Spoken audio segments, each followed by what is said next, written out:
आपके पुराने सहपाठी भी रहे हैं। किस तरह से देखते हैं आप दादा गौतम का आगामी भविष्य? मेरा उसकी पहली भिड़ंत 1961 में हुई थी। वो मल्टी फेसेट कैरियर है उसका, कभी फौज में है, कभी वकील है, कभी राजनीति है, कभी खेलता भी है।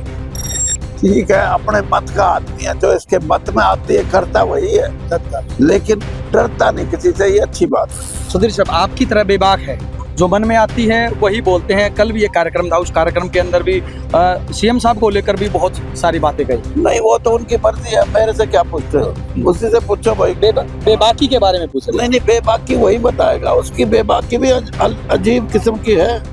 यहाँ से अगर जाओगे वो मेरे खिलाफ भी कुछ बोल सकता है, उसका कोई वो नहीं। हम अन्नदाता हैं तो हमारी आमदनी भी हो। हम समाज के दूसरे जो वर्ग है, चाहे वो उद्योगपति है, चाहे वो व्यापारी है, उनको तो सब कुछ, हमारे को कुछ भी नहीं। राजनीति में अपनी चीजें ग्रहण करने का, अपने हकों को मनवाने का, दूसरों से मनवाते हैं। अरे भले आदमी हो आप, 70% इस देश की पॉपुलेशन का हिस्सा हो, इकट्ठा होना सीखो। जितने इकट्ठा हो गए अपने आप ही फैसला कर लेना, किसी से मांगना तो नहीं पड़ेगा। समाज का सबसे बड़ा वर्ग है, तो भाई सत्ता भी आ सकती है, सत्ता आएगी तो किसी से मांगना नहीं, अपने आप फैसला कर लेना। पार्लियामेंट में तो बीजेपी तो कहती है 10 की 10 सीट जीतेंगे, लेकिन जितने भी जीतेंगे दूसरों से ज्यादा जीतेंगे। जेजेपी की बात करें, उनकी तरफ से भी दावा किया जा रहा है कि हम भी 10 के 10 उम्मीदवार मैदान में उतारे। आपको क्या लगता है 400 पार हो जाए? देखो, बात ये है, अगर बीजेपी ये कहे कि हम अब की बार 250 पार होंगे या 300 पार होंगे तो कोई नहीं, वो कहेंगे ये तो हार मान रहे हैं। इसलिए कोई पार्टी भी 400 से कम नीचे नहीं आती। कांग्रेस की एक भी सीट पिछली बार नहीं आई थी, अब की बार क्या उम्मीद है, कहां से सीट आ सकती है कांग्रेस? हरियाणा के कद्दावर नेता चौधरी बीरेंद्र सिंह अभी हमारे साथ मौजूद है। चौधरी साहब, दादा गौतम के कार्यक्रम में पहुंचे हैं, आपके पुराने सहपाठी भी रहे हैं। किस तरह से देखते हैं आप दादा गौतम का आगामी भविष्य? आगामी देखना अलग बात है, लेकिन वो मेरे साथी हैं, मेरे क्लास फेलो सहपाठी रहे हैं, और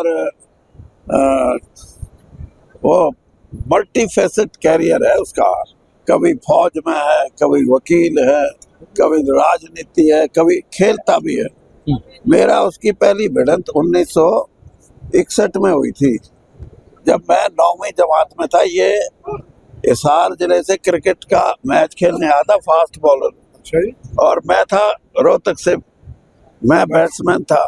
तो मेरे को किसी ने कहा कि एक 6.25 फुट से ऊपर का छोरा, उस टाइम तो छोरा था ना, लेकिन वो जूते पहन के बॉल नहीं करता, नंगे पाँव करता है। मैं मजा यार इसे तो देखा ही नहीं। तो मेरा अब लगा लो 61 का मतलब होगा 40, 63, 64 साल का दोस्त है, और अब तो इसका भविष्य भी, इसका वर्तमान भी, और पीछे वाला भी देखा है।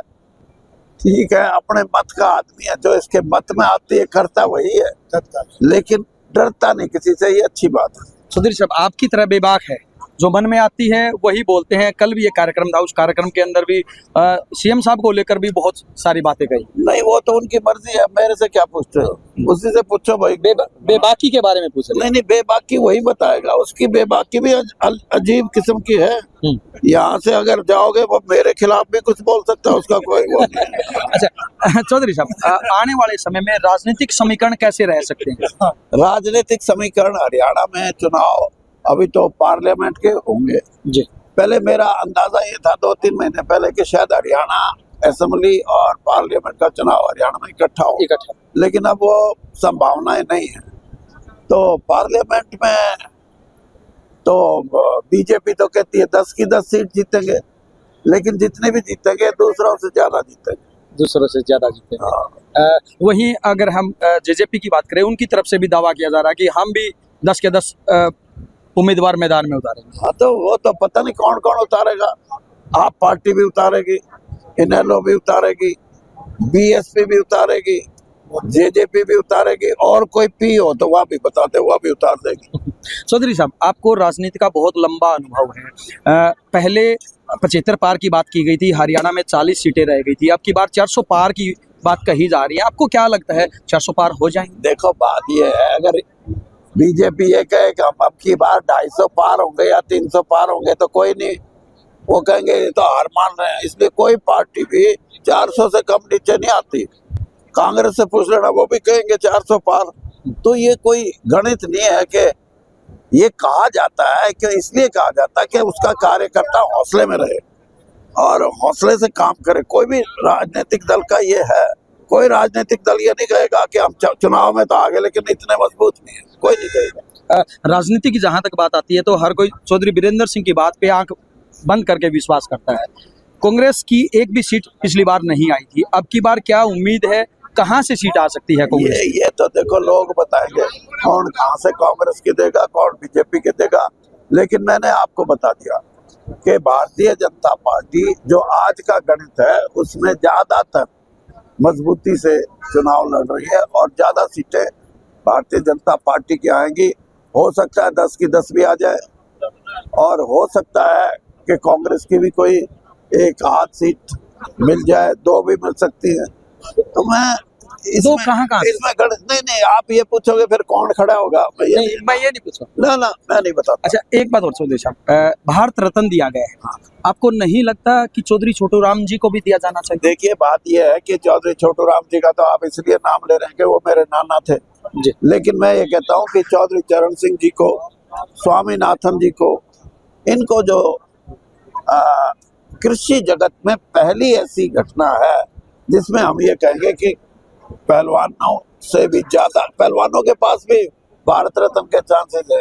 क्रिकेटर भी भारत रत्न का क्या नाम है अपना, श्रेणी में आ गया, क्या नाम है उसका, अरे क्या है का पता नहीं। तो लेकिन सबसे बड़ी पहचान, अरे नहीं मेरा था, मैं क्यों बोल रहा है, महाराष्ट्र का है वो। हाँ, मेरा अपना ये मानना है कि बहुत बड़ा एक सम्मान किसानों को दिया है और किसानों को इस बात का एहसास भी है कि पहली बार हमारे 2 योद्धाओं को, चौधरी चरण सिंह जी को जिसने किसान की आवाज को बुलंद किया, हरियाणा की नहीं, देश की नहीं, यूपी की नहीं, बल्कि विश्व व्यापक राजनीतिक तौर पे किसान की आवाज उन्होंने मजबूती दी। और स्वामीनाथन जी ने, तो मैं ये कहूँगा कि आज आप मेरा जो ये इंटरव्यू ले रहे हैं ना, ये इसीलिए रहेंगे कि संपन्नता की तरफ अगर किसान बढ़ा है तो उनके जो साइंटिफिक वैज्ञानिक उन्होंने जो काम किए बीजों के सुधार में, खेती में प्रोडक्टिविटी, उत्पादकता बढ़ाने में, प्रोडक्शन बढ़ाने में, वो उनका योगदान है। और फिर उसको जोड़ा, वरना तो आप भी जो बड़े बड़े पत्रकार, मीडिया, वो कहता है कि जी ये अन्न दान कर रहे हैं, अन्नदाता हमारे को नहीं रहना, सिर्फ हम अन्नदाता हैं तो हमारी आमदनी भी हो। हम समाज के दूसरे जो वर्ग हैं, चाहे वो उद्योगपति है, चाहे वो व्यापारी है, उनको तो सब कुछ, हमारे को कुछ भी नहीं। तो इसलिए स्वामीनाथन जी के जो भी एमएसपी का 1966-67 में पदार्पण हुआ, उससे हरित क्रांति आई। हरित क्रांति के माध्यम से किसान की आर्थिक अवस्था में बहुत बड़ा सुधार आया। उसका सारा श्रेय स्वामीनाथन जी को जाता है।